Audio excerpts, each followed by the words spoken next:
Today everyone, I am Virgin Alvarez, the ninth reporter of Lesson 3. I'm going to tackle about the tribal and the rural, which is the classification and dances and original meaning or nature. First, the tribal. First is the Kadal Tahaw, originating from the Lake Cebu, South Cotabato, a tribal dance that is performed by the Tiboli tribe. Manong and salakot or hat is worn in this dance. This is performed to celebrate good harvest. Kani nga dance, ang ilang hand movement is parehas sa movement sa tahaw walagap. Kani nga sayaw nag-consist of movement sa bird pareha ang isa ka langgam kay nag-struggle sa paglupad. Ang uban bird is mutabang or mualalay sa ilang kauban nga nagkalisod. Kaya by nature na sa mga tahaw bird nga mutabang sa ilang mga kauban. So, this dance highlights sa importance sa pagtabang sa uban, pag kinahanglan nila. Also, it shows some ways the malong can be worn. Ma-demonstrate siya during sa dance. Example kanang bangag bitaw sa malong, ilan ang isulod sa ilang ulo, then gunita ng isig kakilid, tas ma-form na siya o murag sa pako sa ragam. Ikaduha is the binaylan. Binaylan is a dance from the Bagubo tribe of Mindanao, Central Uplands that originated in the province of Agusan. It is worship of ritual dance which is mostly danced by the Bailats. Binaylan is a ceremonial dance originating from the Bagubo tribe. Ang movement sa performance ani kay bisya sa igel. Ang dance is rooted siya sa mga spiritual nga practice sa mga Bagubo, tas ang nanguna sa pagsayaw ani is ang mga bailans or ang mga shaman. Makabali ni sila ang nagsilbing tagapamagitan sa spiritual o sa physical nga kalibutan.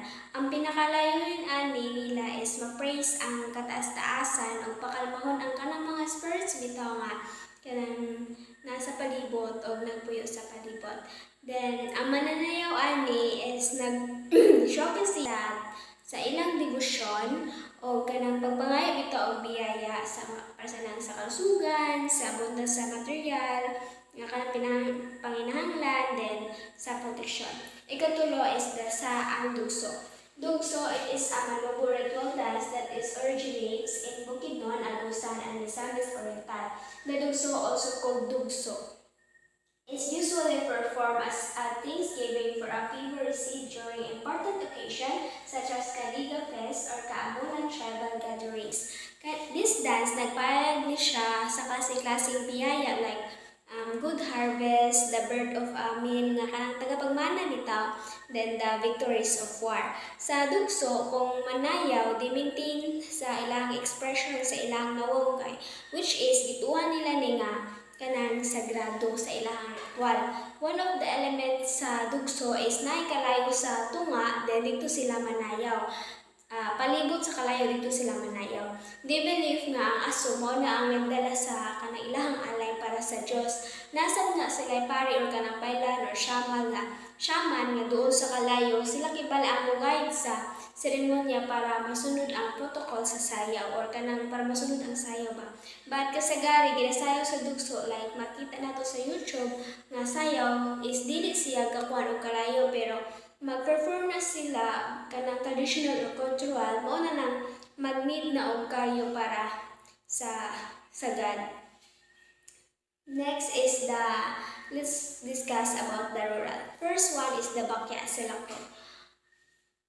Bakya Selakot is a festival dance that has become an annual celebration for the people in the Barangay Balibago, a village in Pampanga and municipality of Pulilan in Bulacan. This dance is performed mostly by women wearing a balintawa costume, then bakya kanang bakya, then siya kahoy made nga sandal, mo na siya ang kanang bakya. Mo na yung traditional na sandal sa mga kabaihan sa una. Ang salakot or kanang hat nila is na-design nga flowers, beads, ribbons. Also, ang salakot is gihimo po na siya sa kanang ratan or sa nipapal, which is kanang nag-serve siya protection sa mga Pilipino sa ulan o sa init. Then sa una is dili uso ang kanang payong. So traditionalist kanang salakot ilhang gamit. Tas kani nga dance is nag-enhance ni siya og dance figure and hand movement. It can perform by boys and girls or just girls only. Ang ikaduha is kalatong. Karatong, sometimes called Karatong dance, is a traditional Filipino bamboo tube dance. It is originated from Pangasinan, where it is indeed popular. In Cuyong, Palawan, there is also the Bungang Mangga Karatong dance. Historically, the kalatong serve a practical purpose in the town of Dulag. Ang kaning Dulag is lugar ni siya nga duol sa dagat. So gigamit nila ang kalatong as a signal to alert community about potential threats such as pirates o ganang or mga kalaban bitaw nga tribes. Before sa arrival sa Spaniard here in the Philippines, ang kalatong is named after bamboo instrument. It is around 3 feet long. Ang mga dancers sa ani is ibutang ang kanang bamboo sa ilang kanang liog or sa ilang hawak tapos itambol nila ang kaway or paluon bitaw using the stick.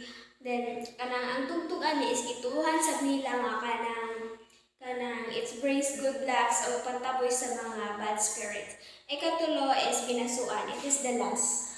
Binasuan is rural dance originated from Bagumbang, Pangasinan. It is located on the central western coast of the country where the dance is often featured. This dance is usually performed at weddings, birthdays, and festa as a entertainment. So, ang kaning binasuan is a colorful dance and lively dance. Nag-showcase ni siya og kanang balancing abilities. Kasagari, babae ang gasayaw babae jud ang gasayaw ani. Ang binasuan i-balance nila ni ang baso nga naisulod nga kanang tuba or rice wine sa ilang ulo din duha ka kamot. In addition, kaning binasuan is derived from the word baso which means drinking glass. Then, kaning dance is important siya sa Filipino or sa culture sa Filipino as a way to thank gods for the blessing and prosperity. That's all. Thank you for watching and thank you for listening. Bye-bye.